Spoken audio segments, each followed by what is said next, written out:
just wait for a second to welcome people in.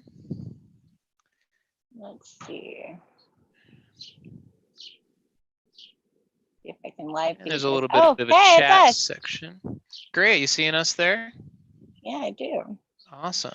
Popped right up. Okay. Share. Oh, just start the watch party. Gosh, the internet's so cool. Yeah, the internet's getting cooler and cooler every day. I know. Except for when it's not. Yeah.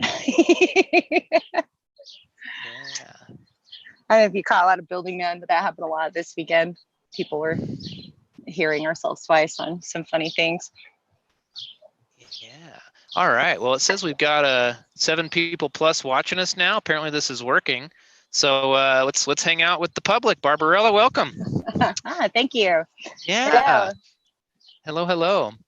Thank you, everybody who's tuning in. This is another episode of the Permanent Culture podcast and live stream with your host, Chairperson of the Utah Permaculture Collective, Michael Cundick.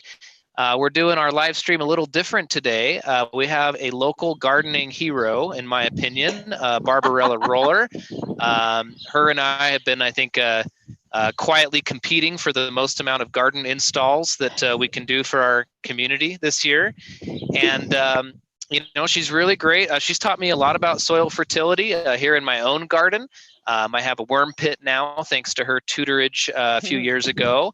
And she's really been gardening up a storm and has a lot of wonderful things to say about soil health and biology. And I think that that's the main focus of today. I want to kind of set the scene here for just a moment, though. I know I called you a local gardening champion, but maybe Barbarella, I know you're a return on this this Monday evening permanent culture live stream, but tell us again a little bit about who you are and say hi. Yeah, hi, my name is Barbarella. I live in Salt Lake City, and sorry, a bunch of people are sending me Facebook messages about what I'm doing right now. Hello. So I live in Salt Lake City. I have been gardening since I was a kid. We had a garden growing up. It wasn't until I was probably in my mid-20s that I got really excited about it. I lived in California for a while, farming, doing larger scale industrial farming out there, and fell in love with building soil and regenerative agriculture. And so now my mission on the planet, I guess, is just to make sure that we're rehabbing as much soil as we can in the time that we have here on this earth, and make sure that everybody's growing really healthy, good food.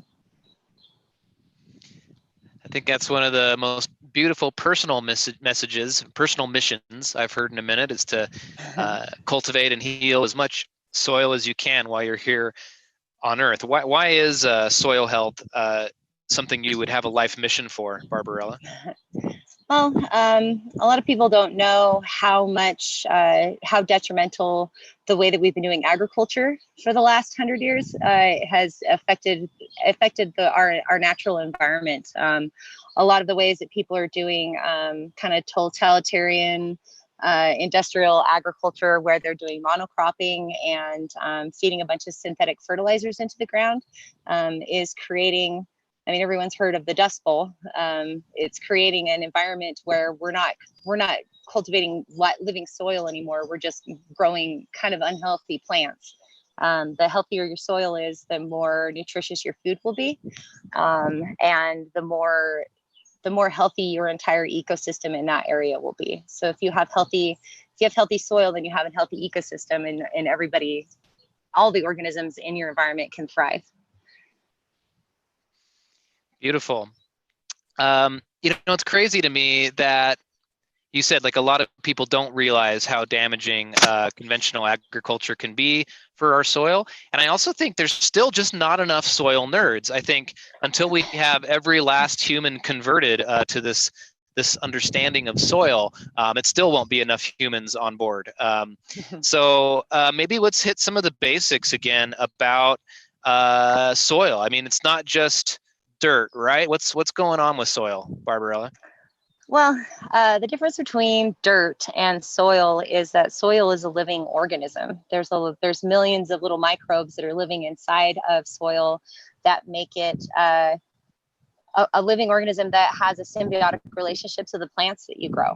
And so building those processes, which it seems a little daunting at first, and maybe you feel a little intimidated by it, but it's really quite fun and not that difficult, at least for me, I guess. But if you can do these things, then you can create a nice balanced ecosystem, like I said, in your environment, and grow really healthy food.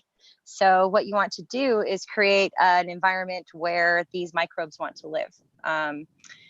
And just like any microbe, I like to think of the soil a lot like a pet or a person. You know, it's like it needs water, it needs a balanced pH system, it needs oxygen, just like us. And so when you think about it that way and think about it as something that you need to feed to help thrive, it kind of helps me think about good ways to grow better soil. You know, I was trying to get people to think of it as like a pet. Yeah, it's a living organism. I love that. Mm-hmm. I'm going to start with one of my good friends, Daniel, was excited about this episode when I was telling him about it. And he said, I'm new to gardening this year. I've been putting in a bunch of garden beds and prepping my soil and making things happen. And I've got some questions I think any beginner would want answered. And so I wanted to start with what can beginners do to determine the health of soil in their backyard or wherever? Usually, I mean, it kind of depends on how much time and money you have. Yeah, the most prudent thing to do would be to send your soil off for a soil sample for a soil test.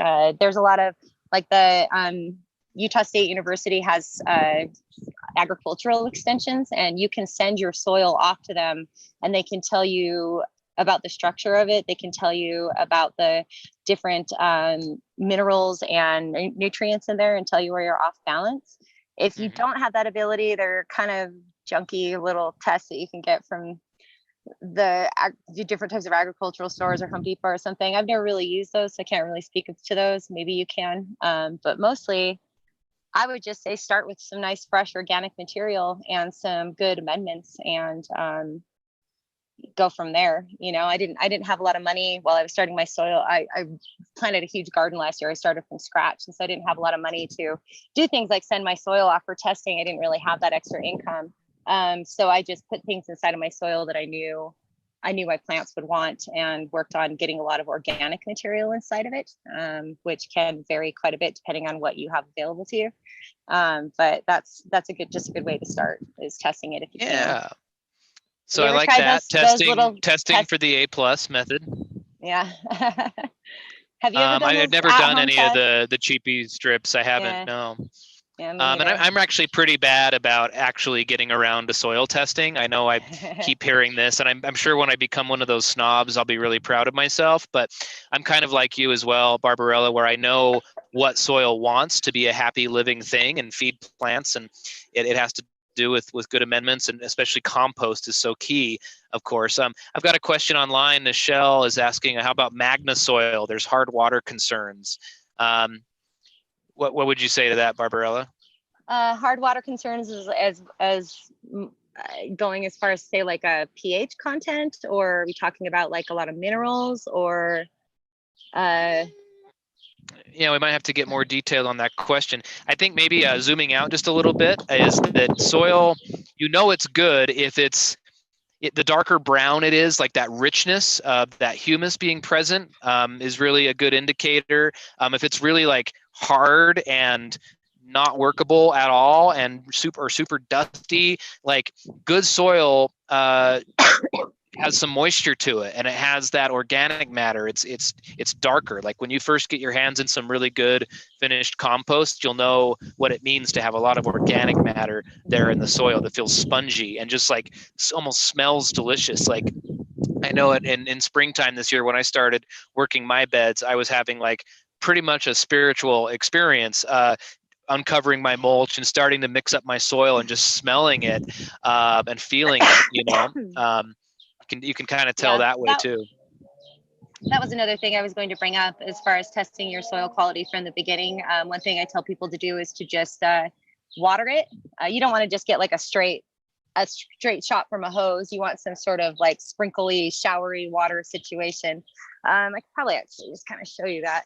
But if you water it and the water doesn't soak in at all and it just sits on the top, you probably have too much clay. If you water it and the water goes straight down and there's no moisture absorbed, then you've got too much sand, you know? I could give you a couple examples here. Let's see if this works. Tell me if this doesn't work, Michael. Okay, so this is some hard packed sandy soil that we're trying to recuperate and turn into a clover patch, but right now it's just sandy dirt. Can you see it? Yeah. So I'm gonna spray water on here. And you can kind of see the water's running off. It's not soaking in very well. And it's kind of creating this hard packed surface and not going very far down. Do you see that there? So that's an indicator that that soil is not very absorbent and doesn't have enough organic material in it. That's just kind of a walkway. But yeah. Then I've got my soil blocks over here that's like some nice soil that, oh, here, I can just show you in this pot actually. So it's like, this soil is potting soil, obviously, but it's a good example. This is some potting soil that we made. I had someone just comment, step 1, see if you have an almost spiritual experience when you put your face in it. That is testing soil. That's true. But you can see this soil is absorbing this water the instant it goes in, right? Yeah. And so I know that there's a lot of good organic material in here. And if I dig down, the water's running through and sticking. So this is nice, moist soil. If I take this soil and I squeeze it really hard and it sticks up into a clump and won't break up again, that's too much clay, you know? So you can do a lot just looking at your soil quality, just observing it and seeing how it takes water, and seeing what kind of materials are in there. I always love to take out handfuls of soils from people's yards and investigate it. And see where we're at. Yeah. So what kind of, I guess another way of saying that is the soil should hold the water, not let it run out too quickly. If it's super sandy, water will just go flying through it. If it's super clay, it'll take a long time to fill it all and it won't drain very well. So there's kind of this middle ground, this perfect loam, they call it, when you've got a good mix of sandy and clay, and then the loam is like the really good stuff in the middle that just makes for really awesome soil. Erin, keep watching this episode. She asks, I have hard and not workable dusty soil in most of my backyard. Where should I start to make it healthier? We're going to keep hitting more of these topics as we move along, but at least we've kind of determined, okay, we know what bad soil is like. Let's see what this next beginner question is. How long does it take to build good soil, Barbarella? Well, I mean, it's an ongoing process, you know? It's like you can take dirt and make it into a nice workable medium, which I would call soil, your very first year. But when you really want to get into the really heady soil food web growing throughout your soil and saying that your soil is a living organism, that can take a season or two to really get it going, depending on how you amend, how you treat your soil, how much you water, what kind of plants you plant in it. If you've got a lot of bare soil that doesn't have a lot of plants in it, you're gonna have a harder time creating that web of mycorrhiza and funguses and bacteria that grow through the soil that help break it down and make it into a nice rich soil. I've got a funny example here, actually. I messed up this year really bad on one of my beds. I moved a bunch of dirt when I shouldn't have. There's something about soil structure. If you move it too early in the season when it's too wet, it can get really hard packed and compact down. This bed last year was beautiful soil, and I got really impatient and felt like it wasn't that spring was a lot earlier than it was. And my friend even said, like, I don't think you should be moving that soil right now. You're gonna mess up the structure. I'm like, oh, it'll be fine. Too cocky about my soil abilities. And last night I went to go plant tomatoes in it, and it was hard packed garbage. And so I rallied a couple of my neighbors and my roommates, and we dug it out. So last night I had this was so hard packed I could barely get a shovel in it. So we went through. It had these huge clumps, like these clumps that were bowling ball size that we were pulling out with shovels and breaking up. And then we went through and added some more material. Is this a good shot? I can't see. Tell me left or right or whatever if I need to do anything. So we took this soil that was actually pretty nice last year and had to recoup it. So what we did was we took a little bit of really nice old aged composted horse manure and some really nice old aged wood chips and mixed it all together. And now you can see I've got loamy material, I've got organic material in here, I've got dirt in here, I've got all the things I need for this to break down and become a really nice soil, because there's a lot of things for the microorganisms to feed on.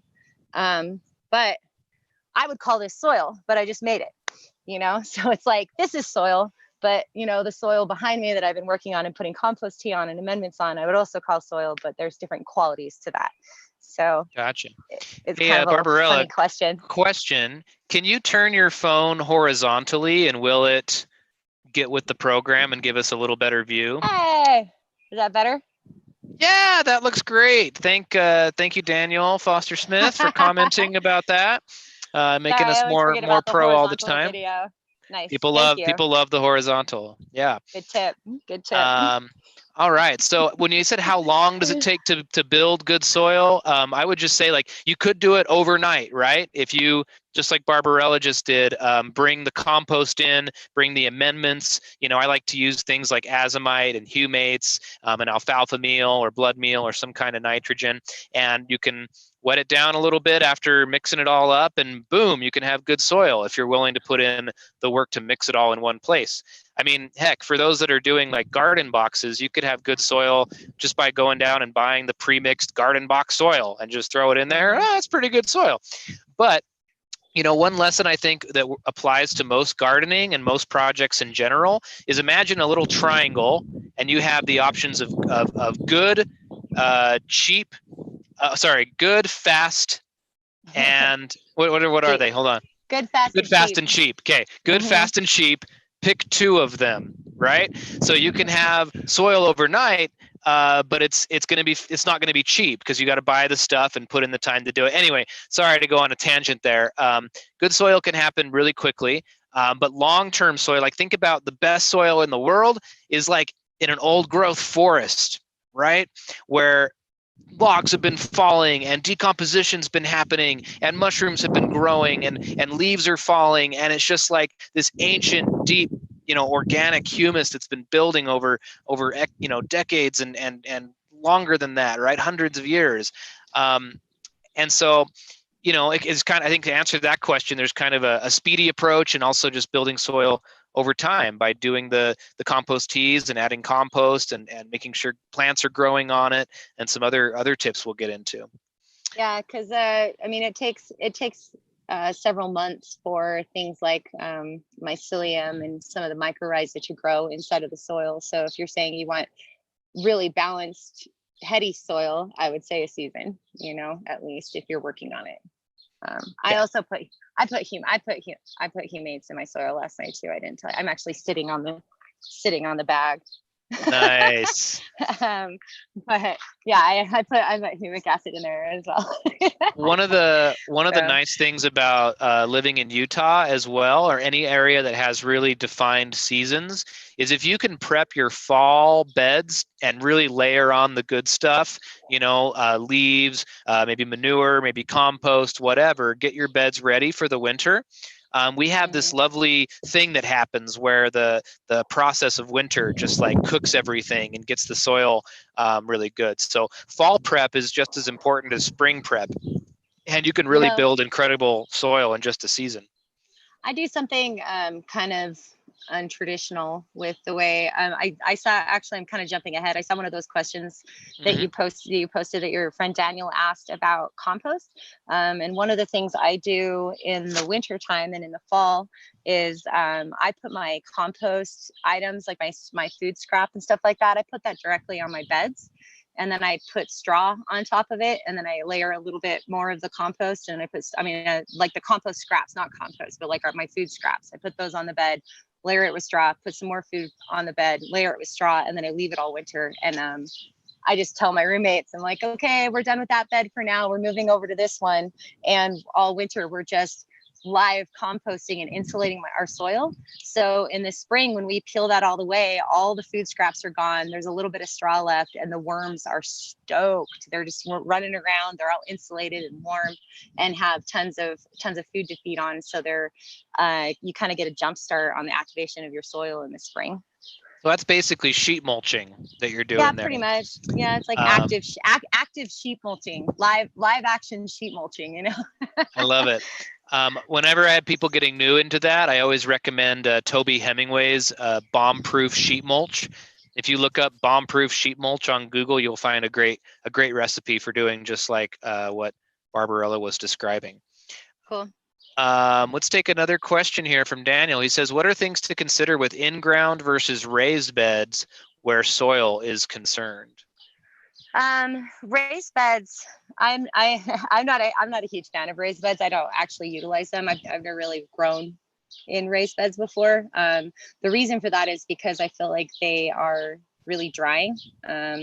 I've seen other people's raised beds that I've worked in. I've noticed that there's a lot of dry baked materials soil material on the side of the beds. I actually posted online. I was talking the other day about how I was thinking about growing some sort of live mulch around the beds to keep them more shaded and more activated so that they don't get so baked by the sun. It's like you're raising the dirt off of the ground and then having the sun just bake that wood, and it seems to me like it stops the moisture out. I know that other people have success with it. It's just not my magic.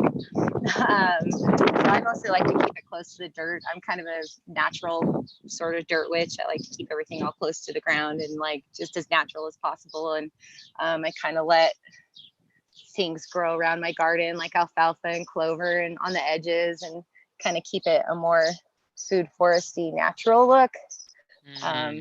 But I'm not judging anybody for their raised beds. I think it's great. Everyone's doing that. So, but maybe you can speak more to that than me. Yeah. I would just say if you're going with in the box, it depends on how deep your box is. But you definitely want to give at least 12 inches of good, finished, healthy soil in the top 12 inches of your bed so that all the roots can be happy. Sometimes if you've got a deeper bed than that, if it's going 18 or 24 inches deep, you could add like some material like logs and wood chips and grass clippings, whatever it takes to kind of fill up the box to a certain level, but then just make sure to finish it off with really good soil above that. The rest can kind of break down over time. And again, if you're going to go with a box, you're kind of already like going the bougie route of, like making a really nice little spot for yourself. So you might as well buy the really good garden, just container soil that you can get at nurseries or at the big box stores. So that's what I would say to that. Let's go with another question, Barbarella. I said, what life is good for soil? Should I leave all worms, potato bugs, earwigs? Like, when do I know I've got a problem? I would say what you're working on building in permaculture or regenerative agriculture is a balanced ecosystem inside of your environment. So in my backyard, I want to have a little bit of every type of bug to keep everybody happy because everybody eats each other, right? But if I have a pill bug infestation that eats my entire pumpkin plant like it did last year, that's a problem. But whenever I see things like that, what I think is what is unbalanced in my environment right now. Like, am I not inviting enough am I not inviting enough birds into my yard? What am I doing to create this imbalance, basically? So if you have a balanced environment and you have healthy soil, pests become much less of a problem. So it's kind of hard for me to answer that. No, you don't want a lot of pill bugs in your garden. No, you don't want a ton of earwigs in your garden. Yes, you want a ton of worms in your garden, but mostly what you want is to create an environment where everybody is healthy and happy and kind of canceling each other out in a way because it's all balanced. Yeah. Nature. I love your focus on balance. I think that's what people need to hear when they're getting into this gardening thing, is understanding there's going to be a natural balance that can be accomplished if you continue with your principles of organic and nature-based farming and gardening. Good ones. Go ahead. Because for me, it's like I don't like to treat what people consider as problems in a garden. Like if I have if I have a fungal infection on one of my plants, I'm not trying to just spray something on that fungal infection to fix it. I'm trying to figure out why there's a fungal imbalance in my garden. If I have too many aphids on my plants, I'm trying to figure out why I don't have more ladybugs and parasitic wasps in my garden, you know? So it's a more holistic approach. I guess that's why I'm having a hard time answering that question. It's a holistic approach to, like I said, balance, of making sure that if you do see something that's imbalanced, like a pest, that you're trying to figure out who to invite into your garden to fix that, rather than how do I eliminate this pest. Does that make sense? Yep. I think that's great. And I got a comment from our YouTube stream. It says, Jennifer's asking, how do you protect lettuce from wild animals? I always lose the leaves. Man, I would love that answer. My whole lettuce crop that was just about to come in got completely annihilated by birds. We have tried a couple of different options for that. I've got this silly mobile of CDs. We tried doing some lower down. We tried a lot of different things, and all the birds just seem to be laughing at us. So, I mean, if you really want to protect your stuff, I guess you just put bird netting over it. Guys, just depends on what kind of wild animals you're talking about. Are you talking about deer? Deer, you pretty much have to have deer fencing. There's no real way around that. I used to live in the mountains, and you just cannot keep the deer off of your vegetables. Birds, you can put bird netting up. I think that the bird thing, you have to move the sparkly things around quite a bit in your yard to trick them. There's a couple other things that I haven't implemented yet in the yard as far as like scarecrowy sort of stuff, but honestly, I just kind of gave up on that lettuce crop, and I'm going to start over. So there you go. I guess it's a good time to start looking into that. Well, another thing I might say about that is at the farm where we farm at Krishna Food Forest and Farm, when we're really growing a big old crop of something, it's really nice to use Agribon or what they call it, floating row cover. And that'll go right on top of a young plants or your freshly germinated, like when you're just putting in seeds for carrots or beets or lettuce, put Agribon or floating row cover on top of that, and that will protect it from birds and a lot of elements. It'll keep it from drying out. It can really make a big difference. It's pretty because you're not looking at your crops growing every day, but that is one solution too that a lot of small scale farmers use. So Agribon is a really thin fabric, just for anybody that's not aware of it. It's actually really nice too, because in the spring, you can get about 11 degrees more heat from Agribon. So if you're starting some seedlings and you're a little bit worried that maybe that's going to get cold, you can put that Agribon on top of it and keep them a little bit more warm. It's like a little sweet little blanket. Yeah. One thing that did help with the birds actually in my front yard, where I have some more lettuce crops that were getting annihilated. I read somewhere on the internet, they were saying that you could put a stick cover. You could take sticks and make a little thatch over your lettuce and vegetables, so that when the birds are flying over, they don't see this patch of green. And I did take straw and put straw. It's kind of the same thing as Agribon. The straw's not going to bother the lettuce. It grows straight through it. So I camouflaged my lettuce with straw and gave it a fighting chance to get grow up past where the birds were wanting to eat it anymore. So that's going so well so far. So I'll keep you updated. That's great.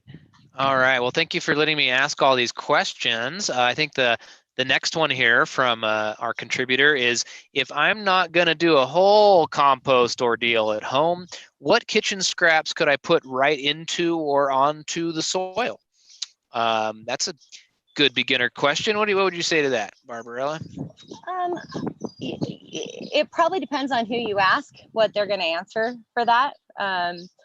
I personally am pretty liberal with putting food scraps straight on my garden. Some people don't agree with that. Some people, it can cause, if you have a lot of breakdown happening, if you have a lot of mulching happening around your, especially smaller plants, you can create a fungal or bacterial imbalance. Things that are never really great to put on your garden are citruses. You don't want to put meat or dairy products and things like that. But as far as just like small food scraps and stuff like that, I'll throw that stuff on my garden all summer, but some people don't agree with me on that.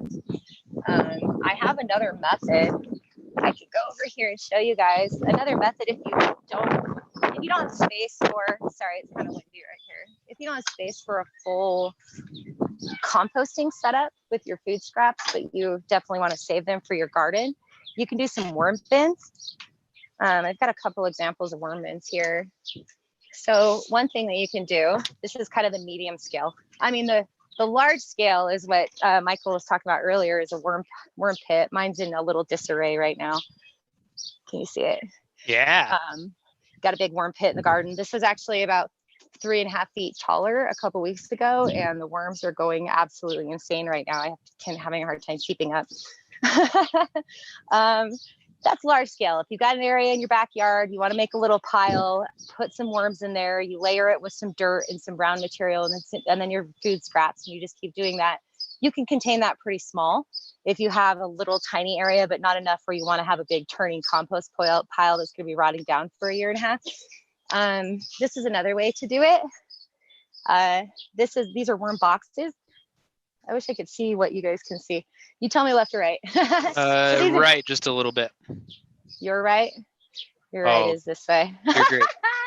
All right. So Looking these are good. worm boxes. I made these out of scrap wood that I had, 2x4s and like some 1x, and you just drill holes in them so the worms can get through, and some holes on the side for oxygen. And there's 3 of them because you stack them. So you do your food scraps in here. You would do some brown material like some straw or some wood chips, or cornmeal is really great. And then you put your food scraps on top of it. You put some dirt in here because the worms need it for digestion. And then they crawl up to find food. So they'll mouth through all of this. So I'll usually do like 2 layers. I'll do this layer and the bottom layer. And the other layer, like the bottom layer and the top layer, and then this will just be to keep any animals or anything out. So they'll finish all of this, leave a bunch of food, leave a bunch of worm castings, which is really awesome microbial and a lot of nutrition in there for your plants and your soil. And then they'll climb up to the next layer. Then you can take this out, put it on your plants right away, and just keep stacking it and doing that. And this doesn't take up much space, and that's an outdoor thing.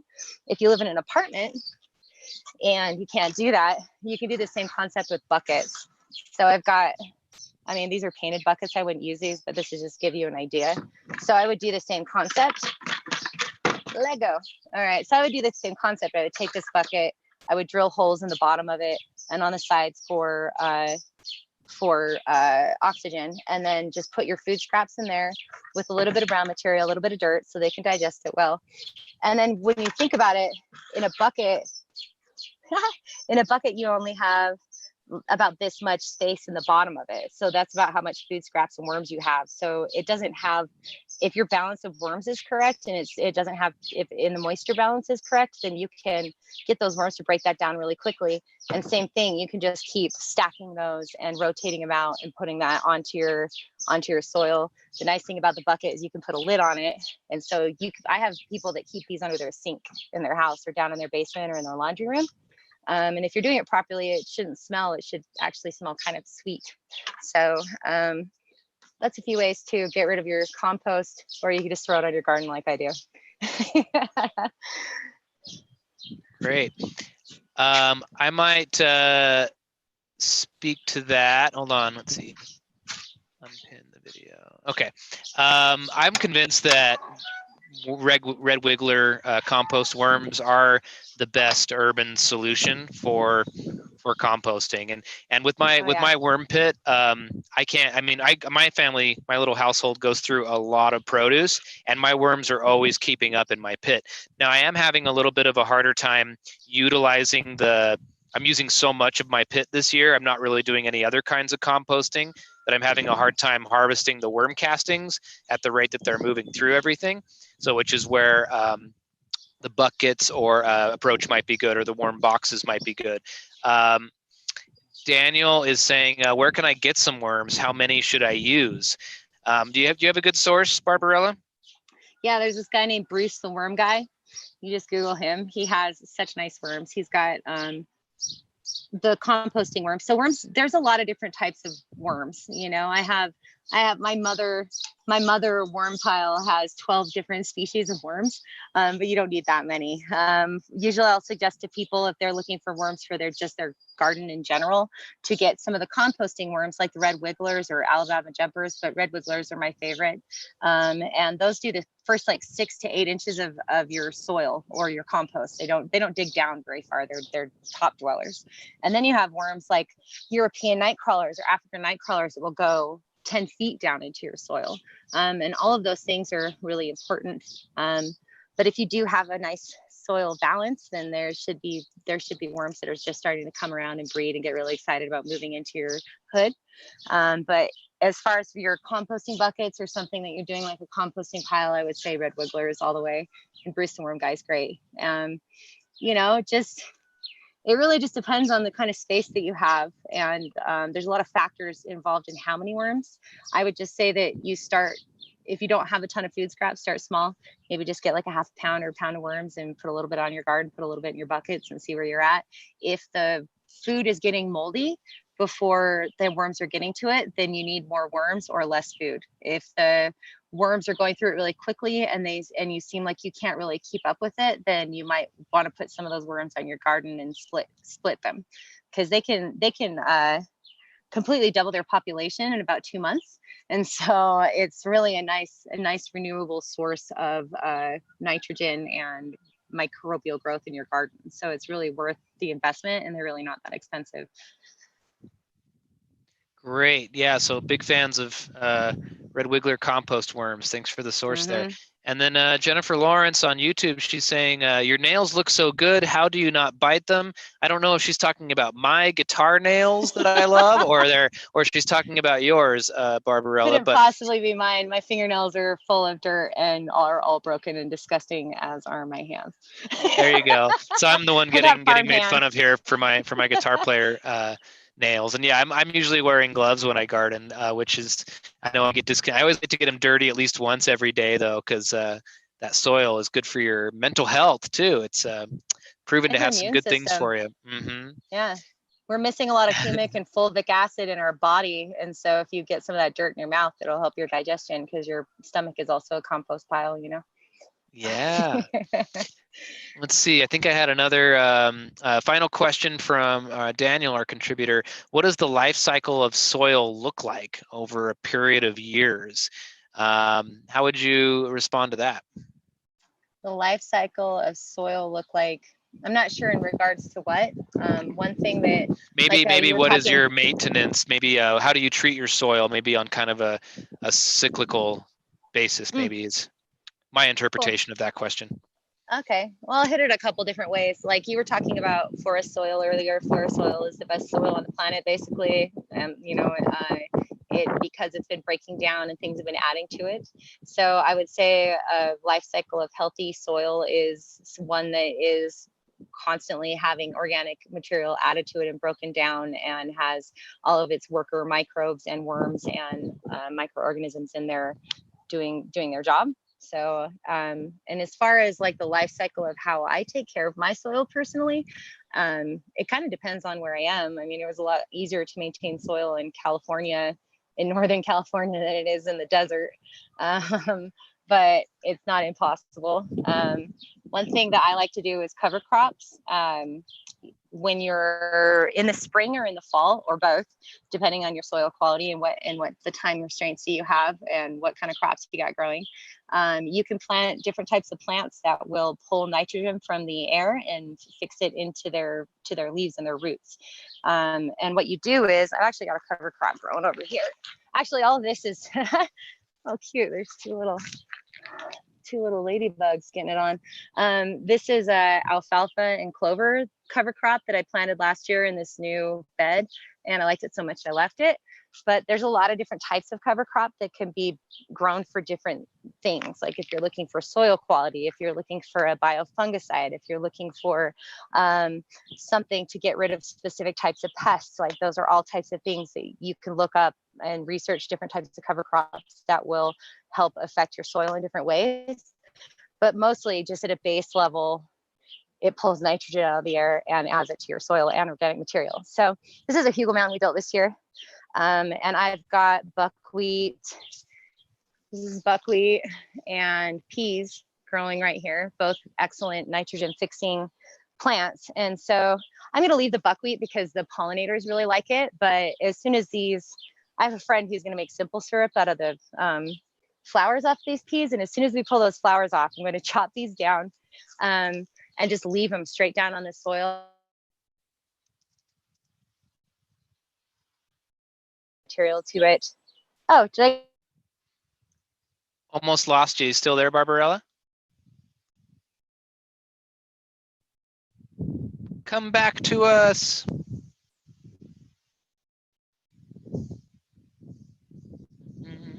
Well, I'm waiting for Barbarella to hopefully reconnect. Oh, are you reconnecting? Yeah, I was talking that whole time. I didn't realize I wasn't on. You just died out for the last 10, 15 seconds. Ah, all right. Where did we leave off then? Do you know? Well, I was jumping as you're talking, try to weave in this question here. What are some basic soil amendments or good soil amendments? Let's weave that into the conversation. Everybody has things that they like to use. I personally am a big fan of fish emulsion. I use that to feed my plants on the regular. I really like kelp. I like kelp meal. It's a little harder for me to find in Salt Lake. I sometimes get it mailed in here, but it's kind of a luxury because you're always trying to find things in close proximity to your farm. That's like what you're really hoping for, is that you don't drive 500 miles to pick up something that you're growing your food with, because that kind of defeats the purpose of keeping it local. Alfalfa meal is really nice. Michael and I have talked a little bit about how that's also a little bit harder to find. You can get it in pellets for horses, and then you soak it down and the pellets break up, and then you can put that on your soil. We talked a little bit about humic acid and humates. This bag I'm sitting on is nice. This is a soil amendment, granulated humic soil amendment. It has different, it's just like pellets that you can throw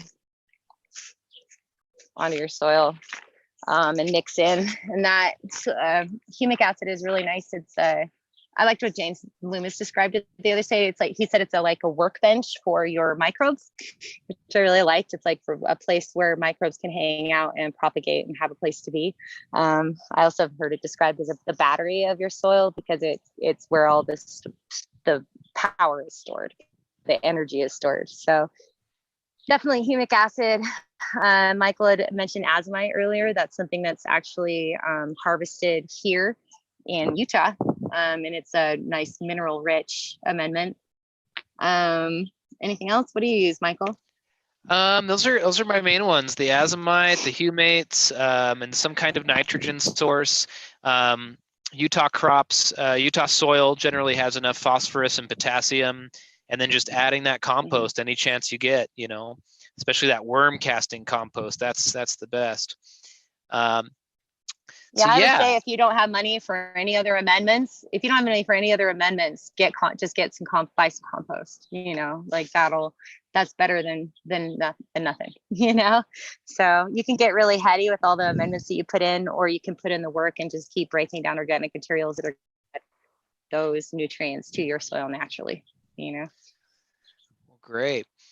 So yeah, we were kind of guiding through this with some pre-questions for people getting into good soil structure, and we've been able to touch on some of my favorite topics like worm castings, and I also like throwing coffee grounds directly onto soil. That's something that I generally have a habit of doing. Eggshells, if you save them and crush them up, you can add those to soil, and they kind of act as a deterrent to slugs and snails because they don't want to crawl over them.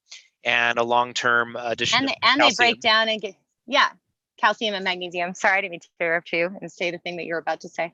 No, you're great. And I like Barbarella's willingness to put some of her kitchen scraps just like right onto the soil, especially if you can shove it underneath a little bit of straw or a little bit of mulch, and ideally not too close to the stems of your growing crops, because where you're putting that moist breaking down environment, you might be attracting more pests too. So just be a little cautious of putting your scraps right onto your beds, but there should be all kinds of pockets within your neat little garden ecosystem where you can put scraps, and that's a really good way to do it too. Or even just if you're new to this, just like you could even bury, maybe you've got a bed that you haven't planted in yet, that you'll be planting in a season or two. You could just bury your compost, bury your kitchen scraps right into a little hole. And that's also better than having us continue the human legacy of throwing away. I think, 30 to 50% of what we put in our landfills would have otherwise become biodegraded into good soil to feed our topsoil that needs it badly. So that's one of the places humanity needs a giant upgrade, is not putting biodegradable things into our landfills. It's just crazy. What else? Well, not only is it a waste of material, because we can utilize that, and there are people that want to utilize that. But it also creates a lot of methane because it's all concentrated, and so we're creating problems with our ozone from the amount of methane that we're putting into the atmosphere from all of our food scraps rotting together at the landfill. Well, not my food scraps, not your food scraps, but other people's food scraps. So that's another. So we can cut down on emissions and feed our healthy soil if we take composting and using our scraps in our garden spaces seriously. So that's great. Something that's been on my mind, Barbarella, is kind of I've been following Sean Peterson. He's a local nonprofit director of Green Urban Lunchbox. He's been talking a lot about how everybody feeling pressured into they have to grow 100% of their own food in their little yards. Mm-hmm. And we have to be doing that. To him, that's kind of a false narrative, because there is such a distribution problem. There is a lot of food being made that's just never making it to being eaten. We're throwing away half our calories. But also there's the question of the culture that we're building, right? And I guess I'm bringing this up because kind of going back over again, what are the major, why are you so passionate about growing your own food and healthy soil? And maybe kind of go back over that again, a little hurrah here for near the end of our chat. For me, I like to be, I want to be independent from the system. I want to be independent from capitalism. I want to be independent from these food supplies that I don't have any control over. I had this crazy thing happen a few years ago when I was in California. A food truck, the produce, I lived in a really small town up in the mountains, and the food truck that was supposed to bring all the produce flipped over on the mountain. And there was no produce at the grocery store. I went there, I was like, I'm just going to buy a bunch of produce and then go home. And I went in there and I couldn't buy any of the things I wanted. That was probably about 10 years ago. And that was a huge awakening for me. I had this moment where I thought, what if this was a reality for some other reason? What if there was some other reason why these resources weren't just brought to me and I didn't have control over my food system enough to even be able to feed myself, So for me, creating sovereignty from this capitalistic society that we've learned isn't working out for us, this agricultural society that we're learning is hurting our planet and our waterways and our people. If we can find ways to connect to the earth again and connect to our food sources and respect them, because I'll tell you, when you grow your own tomatoes and then it's I can go to the grocery store, I can buy a bunch of bananas, and the last two go bad because I didn't eat it fast enough. I'm like, oh, those bananas went bad, that sucks, I throw them on the compost. If I grew those bananas and I spent all that time growing those plants, I mean, not that you can grow bananas here, but if I grew that food and then it goes bad, I'm way more connected to it and way more disappointed in myself that I let that lettuce go bad that I spent so much time putting love into, and then it went away. So it's definitely teaches you a lot of respect for the food that you put in your mouth, for sure. And Beautiful. It's more nutritious, there's a lot more nutrients in the food that you're growing at your house than what you're getting from the grocery store. Yep. So I'm a big believer that, it's especially as a new gardener, you can't really very well expect to be growing 100% of your own food supply, especially if you live in the city. But I do think that urban environments, we could be producing all of the vegetables that we need and enjoy eating. that we could be doing that on the urban level. And that's, anywhere from, maybe 10 to 50% of somebody's diet, depending on how much you're eating your vegetables. But you have to realize too, that's the most nutrient dense portion of your diet.